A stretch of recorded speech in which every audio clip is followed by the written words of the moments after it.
Macbeth, Act 1, Scene 7, Part 2.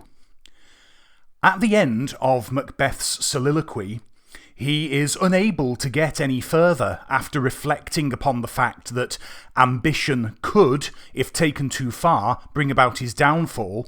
He can't reflect any further on that because we are then told in the stage directions, enter Lady Macbeth. She's come looking for him because, as she says in a couple of lines' time, she's noticed the fact that Macbeth has moved away from the dinner table and has been rather too long away from the table.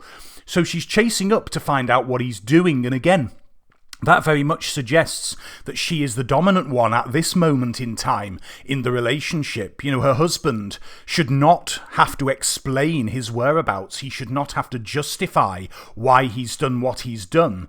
But he's been away from the table for too long.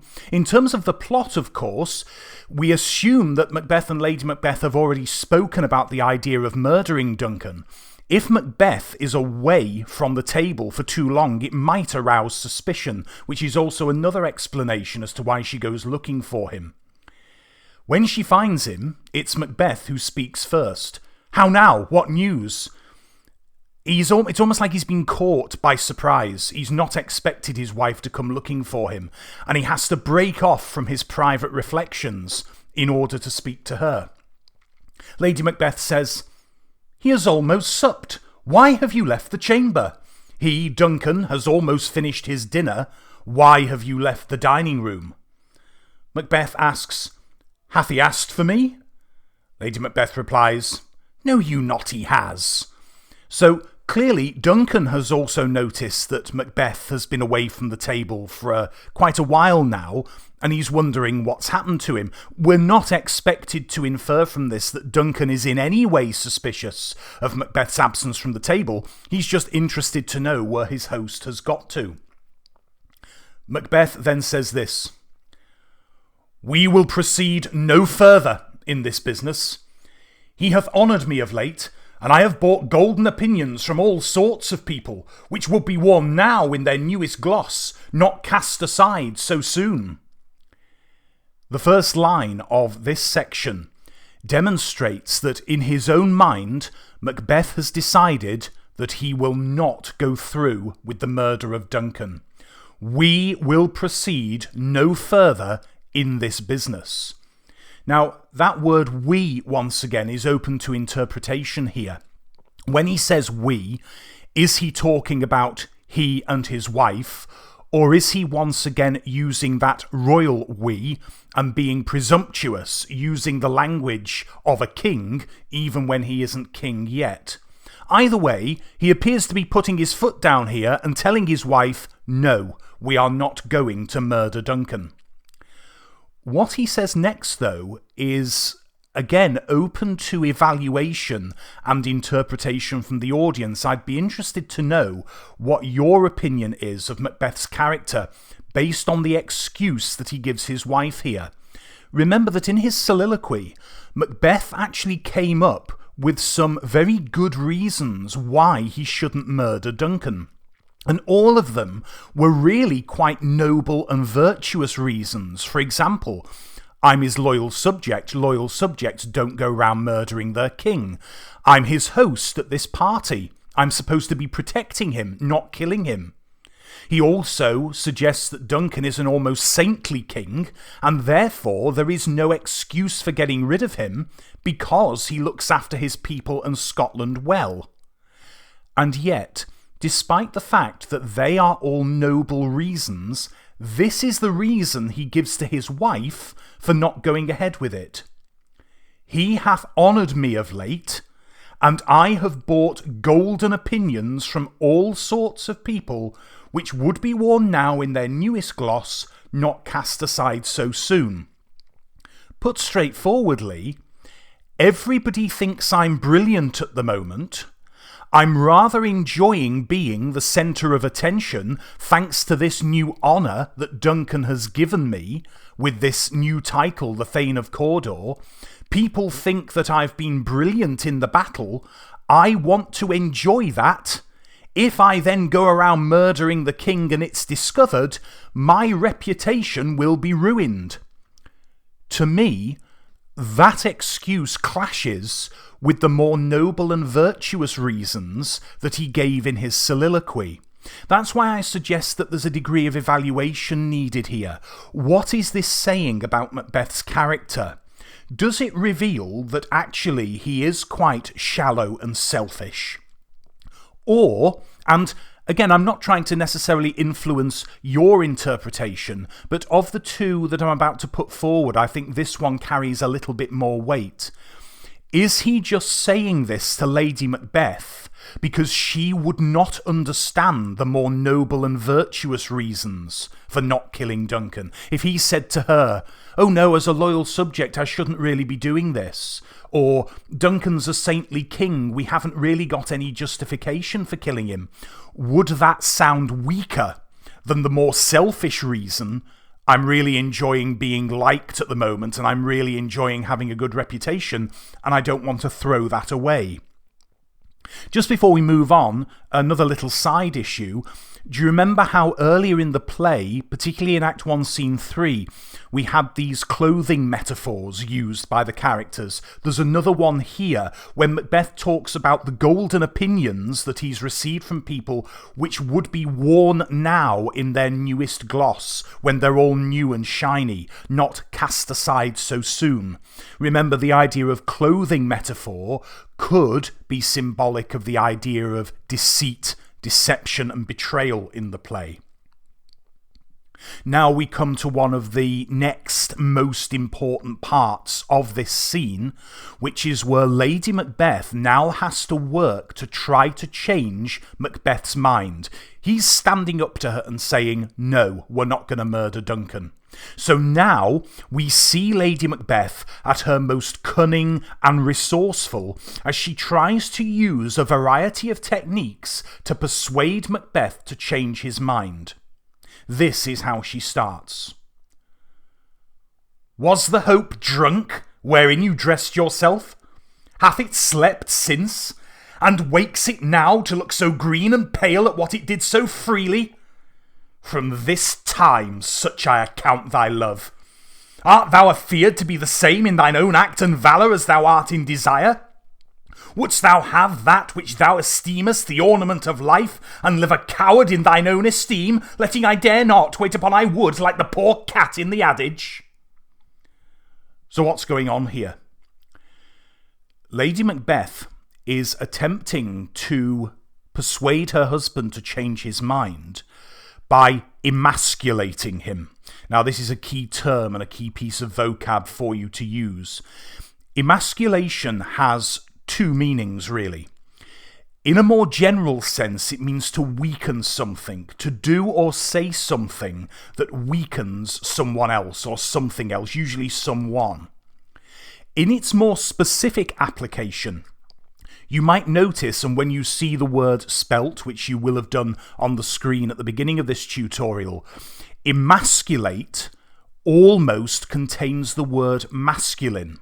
And in its specific application, emasculate means to take away from the qualities that make a man masculine. It's another example of this idea of weakening somebody, especially weakening a male. So what is it that she's doing here to make Macbeth feel less than a truly masculine man? In this speech, she starts, you will notice, with a series of 3 questions. Rhetorical questions, because she's not giving Macbeth the opportunity to answer. And she's asking them in quick succession so that he does not have an opportunity to answer. So the use of those 3 rhetorical questions in quick succession is Lady Macbeth dominating the conversation. The 3 questions are also somewhat metaphorical, because this is what she's saying to her husband.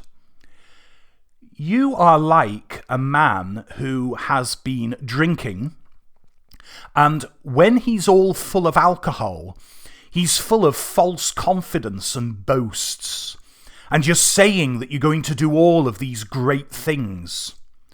But when you wake up the next morning and the alcohol has worn off, and you're feeling hungover and sick, you then go back on the promises that you made the night before. This is all a very elaborate metaphor to basically say to Macbeth, you're all talk, you are. That's your problem. You'll say that you'll do things. You'll say that you will carry out strong and proactive actions, but really, you're too weak to do it. That's the straightforward interpretation of these lines. Was the hope drunk wherein you dressed yourself? Hath it slept since, and wakes it now to look so green and pale at what it did so freely?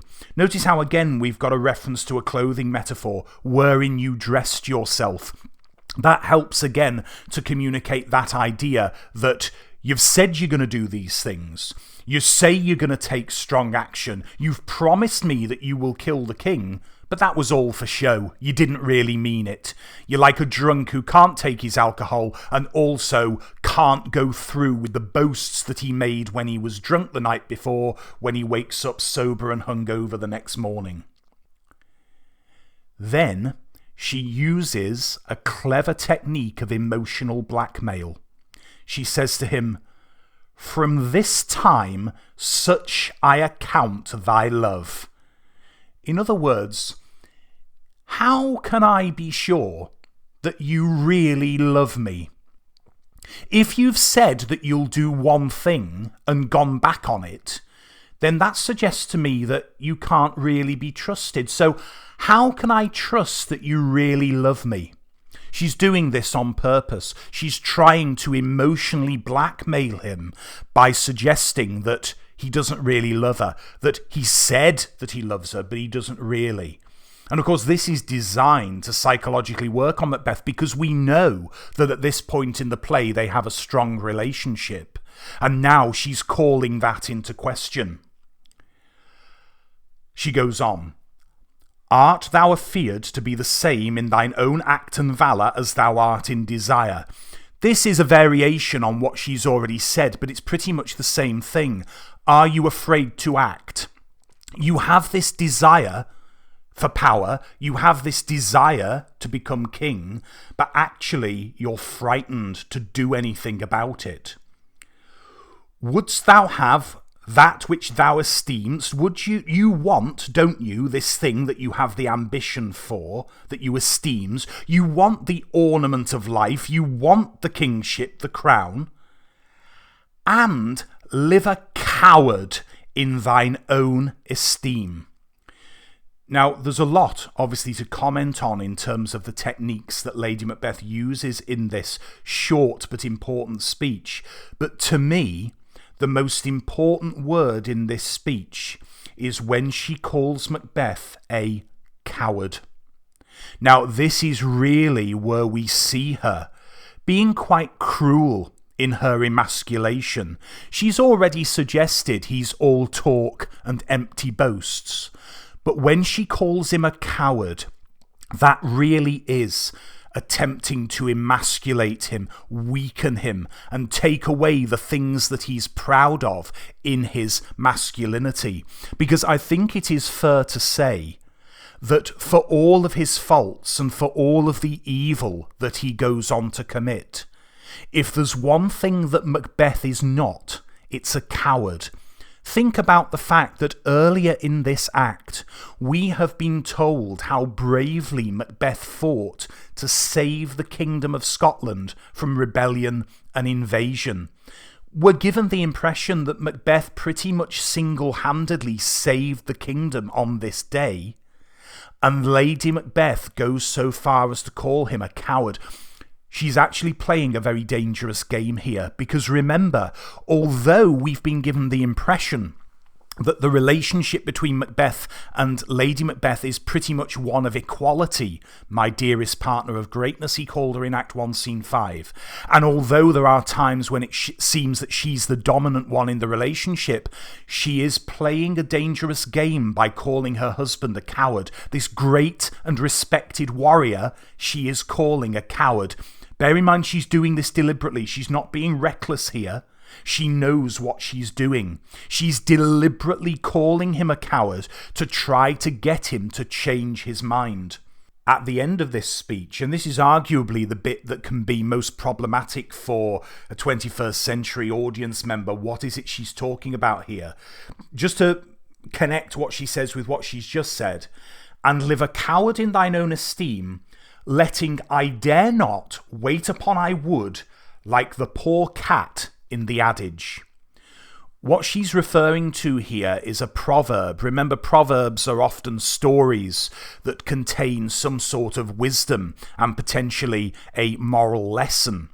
She's saying that Macbeth reminds her of the cat in this proverb that wanted to eat fish but was frightened to get its feet wet. That's what she means by the poor cat in the adage, the poor cat in the story or the proverb.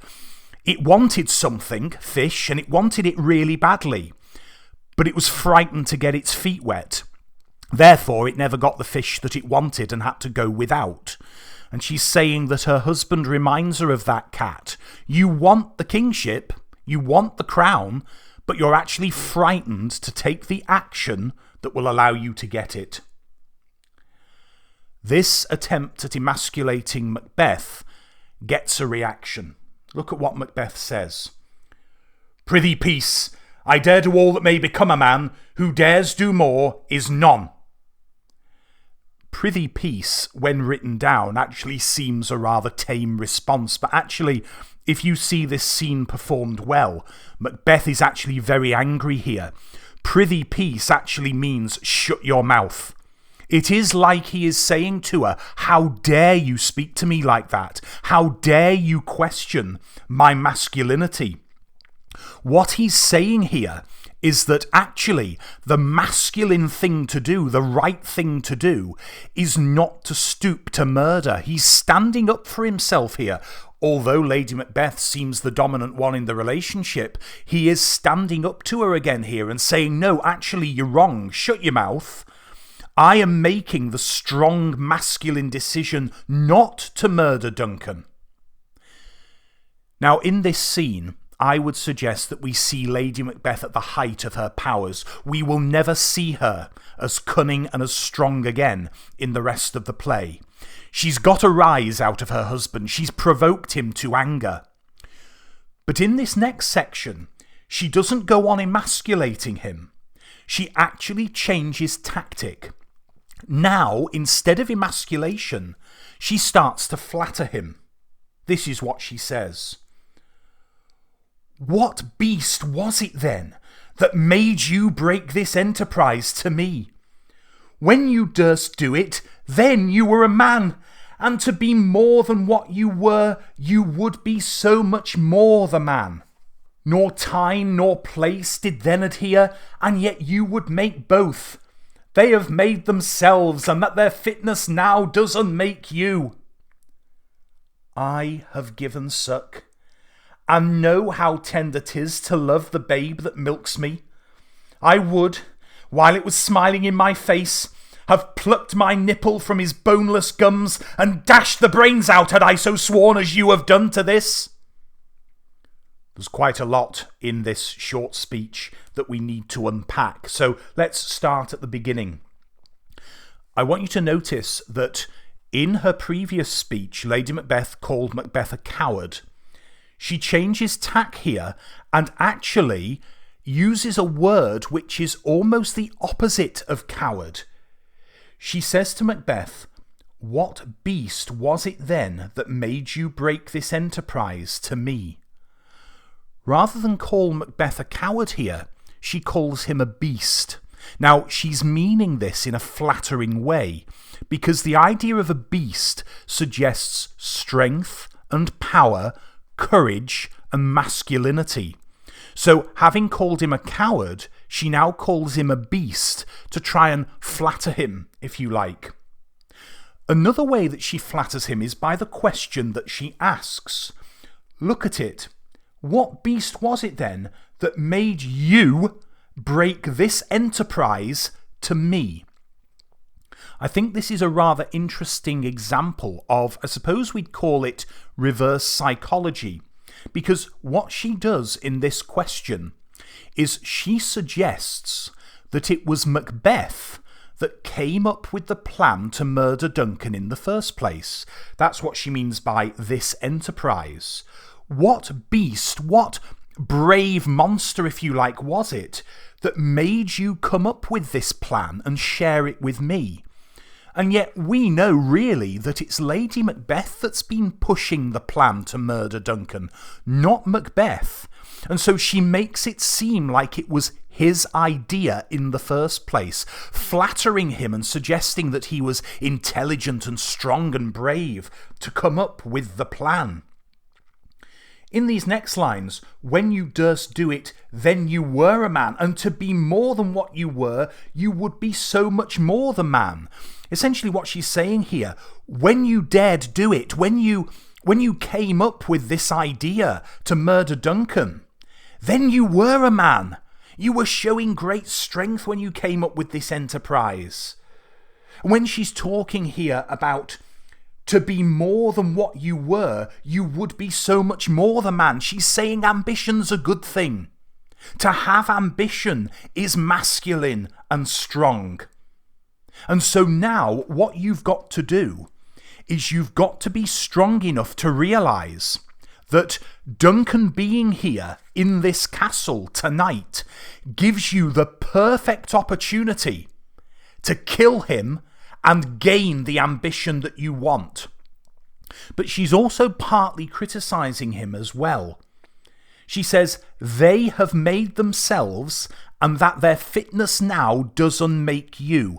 What she means by that is we have the opportunity, the time and the place and the motive to kill Duncan, and yet just when the time is right, you start to worry and you start to fear and you start to back out of the plan. Now you've got to pull yourself together and get through it. This next speech, or this next part of the speech, I should say, of Lady Macbeth's is very, very revealing for two reasons. Let me just read it to you again because there's quite a bit I want to say about this, and there's a really strong inference here that should help you to an evaluation of Lady Macbeth's character. This is it. She says, I have given suck and know how tender 'tis to love the babe that milks me. I would, while it was smiling in my face, have plucked my nipple from his boneless gums and dashed the brains out, had I so swore as you have done to this. Now, first and foremost, this is an incredibly shocking image. And again, it's all down to your own evaluation, but Lady Macbeth is using this image that if she had promised to Macbeth that she would kill her own child to prove her love for him, then she would do it. Now, we've said already that Lady Macbeth comes across as an incredibly ruthless character and one who sees maternal and nurturing instincts, stereotypical qualities of a woman, as weaknesses. It's a very shocking image that Shakespeare presents to us here of Lady Macbeth dashing the brains out of her own child if she'd promised Macbeth that that's what she'd do.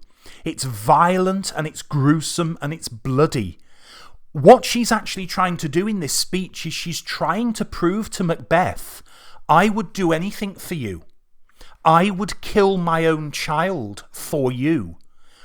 In a way, it's also a bit of emotional blackmail. It's like she's saying, if that's how far I would go for you, why can't you go that far for me? Why can't you go through with what you've promised and murder Duncan? I would kill my own child for you. Will you do the same for me? Now, it's the issue of the child that I think presents us with some interesting analytical points for us to consider later in the play. And they are these. When Macbeth comes to the throne, he does not feel secure in his kingship because he's paranoid about the fact that Banquo received those prophecies from the witches that one day Banquo's descendants would be kings. One of the reasons that Macbeth is so insecure about that is because Macbeth has no child that he can pass the throne to. And we are meant to understand that Macbeth and Lady Macbeth are probably what we would call today middle-aged. Lady Macbeth is beyond the age at which she could have a child, and so there isn't any possibility that Macbeth would be able to father a child that he could pass the crown to in the future, and therefore keep the name of Macbeth on the throne. So there is no child Macbeth that, or son, for example, that Macbeth could then pass the kingship to. That's one important issue. The second and most important issue of these three is that Lady Macbeth clearly states that I have given suck. In other words, I have suckled a child at my breast. So therefore, Macbeth and Lady Macbeth must have had a child in the past, and that child has died. And I wonder if this is just a very subtle reference by Shakespeare that might explain why Lady Macbeth is the way she is in the play, why she is so bitter and ruthless and scathing of tender emotions. This is my explanation. If we are to assume that the Macbeths have had a child in the past that's died, maybe the reason that Lady Macbeth is so determined not to feel tender emotions is because she never ever wants to feel the grief of losing a child again. She never ever wants to feel grief and bereavement that she believes is a weakness, and so she's doing everything she can to seem strong and ruthless and determined. She never ever wants to experience those bereaved, grief-stricken emotions again. It might explain, I think, why she wants to come across as so ruthless and cruel and evil. Just a little bit of psychoanalytical criticism for you there, but I think it does help. Why? Why does Shakespeare create such a ruthless character in Lady Macbeth? This line here, I think, gives more depth to her character. She's not just some two-dimensional pantomime villain. There is a psychological depth to why Shakespeare has her behaving the way that she does, and I think it's got to do a lot with what she says here about the child and the inference that this child has died in the past and she never ever wants to feel the weakness of grief again. So what's Macbeth's response to this? If we should fail, what if we fail? And Lady Macbeth responds, we fail?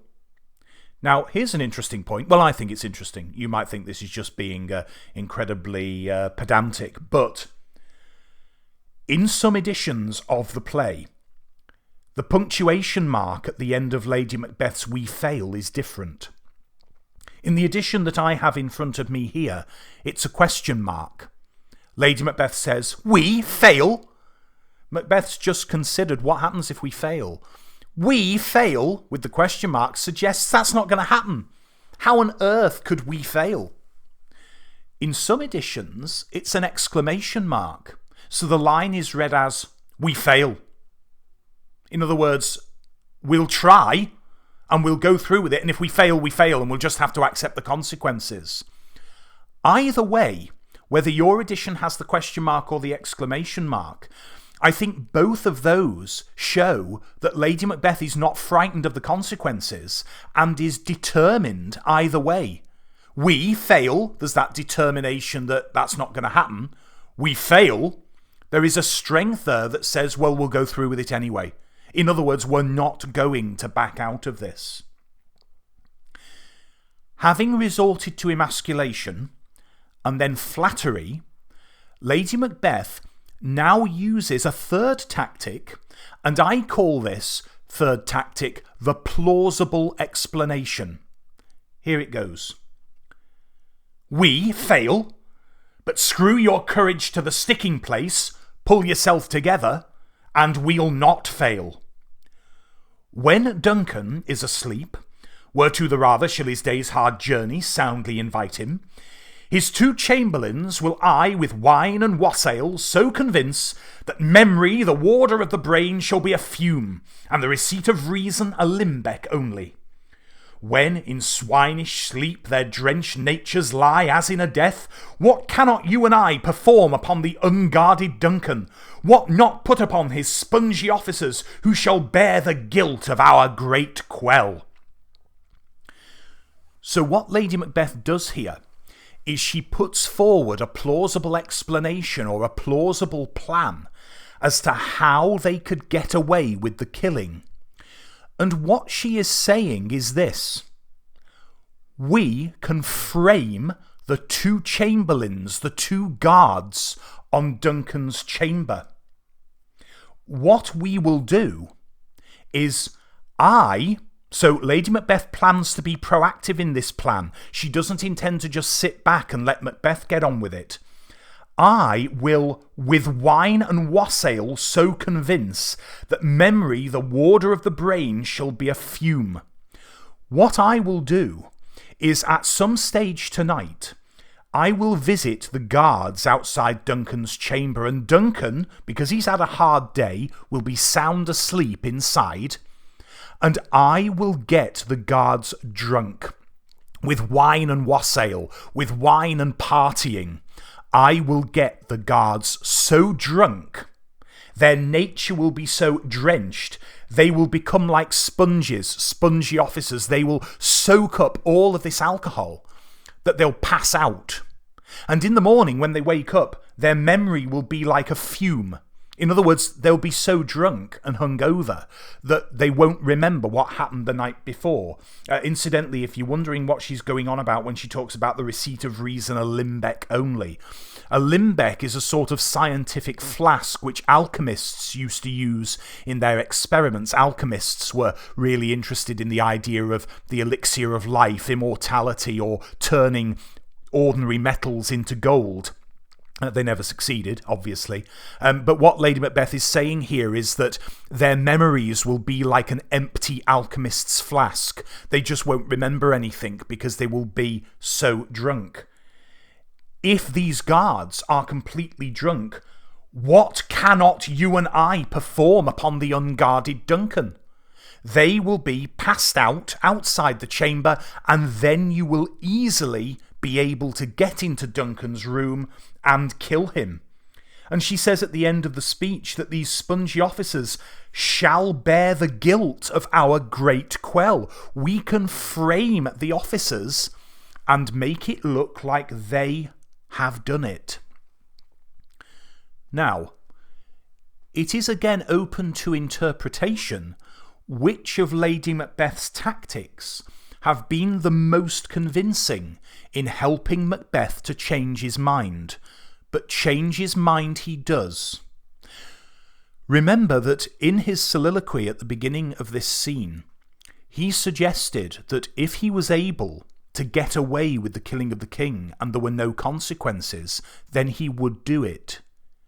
Just after Lady Macbeth puts into his mind this idea that we could frame the guards and make it look as if they did it, that is when Macbeth's mind changes, because this is what he says. Bring forth men children only, for thy undaunted mettle should compose nothing but males. Here he's flattering Lady Macbeth for her masculine courage. His mind is made up. He's going to go through with the killing now, and he compliments Lady Macbeth for behaving in such a masculine manner. What he says next is the reason why I think that it wasn't the emasculation or the flattery that changed Macbeth's mind, but the plausible plan. Because this is what he says. Will it not be received when we have marked with blood those sleepy two of his own chamber, and use their very daggers that they have done it? He seems really convinced by this idea that if, and Lady Macbeth didn't mention this. I think this is Macbeth's addition to the plan. He realises that if they frame the guards by using the guards' own daggers and actually smearing them with blood, that it will be assumed that the guards have killed Duncan. And he goes along with this plan. I think, in a way, Shakespeare does want us, the audience, to be critical of this rather risky strategy, because I know there was no such thing as forensic science way back when Shakespeare was writing, but even if they smeared the guards with the blood of Duncan and used their daggers, that would not automatically convince an intelligent person that the guards would have done it, because of course what Lady Macbeth seems to overlook in the plan is that, okay, they might get so drunk that they don't remember anything, but what sort of motive would they have had for killing Duncan? Why would the guards have done it? And yet Macbeth gets so wrapped up in this idea that yes, we could frame the guards, couldn't we? That he now buys into the plan, adds this bit about smearing the blood and using their daggers, and thinks, rather naively, that they'll get away with it. Will it not be received when we have marked with blood those sleepy two of his own chamber and used their very daggers, that they have done it? And Lady Macbeth replies, Who dares receive it other, as we shall make our griefs and clamour roar upon his death? What she's saying here is another variation of look like the innocent flower but be the serpent under it. In the morning, when Duncan's death is discovered, we will pretend to be as grief-stricken as everybody else. We shall make our griefs and clamour roar upon his death. We will cry and be upset tomorrow morning when Duncan's murder is discovered. It's another example of the art of deception and appearing in public very differently from what you're thinking in private. And so we come to the final speech of Act 1, Scene 7, and, incidentally, the final scene of Act 1. Macbeth says, key quotation this, I am settled, and bend up each corporal agent to this terrible feat. Right, my mind is made up. I am settled is our signal as the audience that Macbeth is now going to go ahead with the murder of Duncan. Only a few lines ago he was saying we will proceed no further in this business. Lady Macbeth has worked her persuasive arts upon him, and now I am settled. He says he's going to bend up each corporal agent to this terrible feat.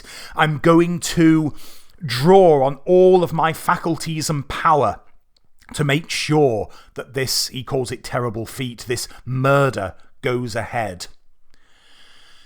The final lines of Act 1 really demonstrate this idea that Macbeth is continuing to decline as a character, because his last two lines are very much on this theme of deception and hiding your true thoughts and feelings.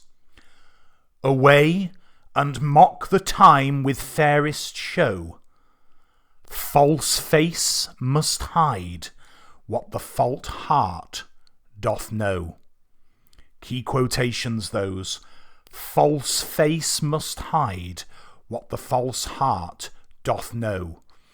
We must conceal, we must hide our false hearts behind our false faces. Their hearts are false, of course, because of this idea of murder. Murder is not a pure thought. You are not pure in heart if you're planning murder. So we can really see the influence of Lady Macbeth on Macbeth here, but I want you to remember again, just as we conclude our analysis of Act 1, Scene 7, that everything that happens after this is Macbeth's own choice. At the end of Act 1, we have seen Macbeth influenced by the witches and influenced by his wife. But the decisions that he takes are his own. And remember, that's very important for a tragic hero in a tragedy. And so we've come to the end of our analysis of Act 1. We will move on to Act 2, Scene 1 in the next tutorial as Macbeth gets ready to commit the murder of King Duncan. So I'll see you next time.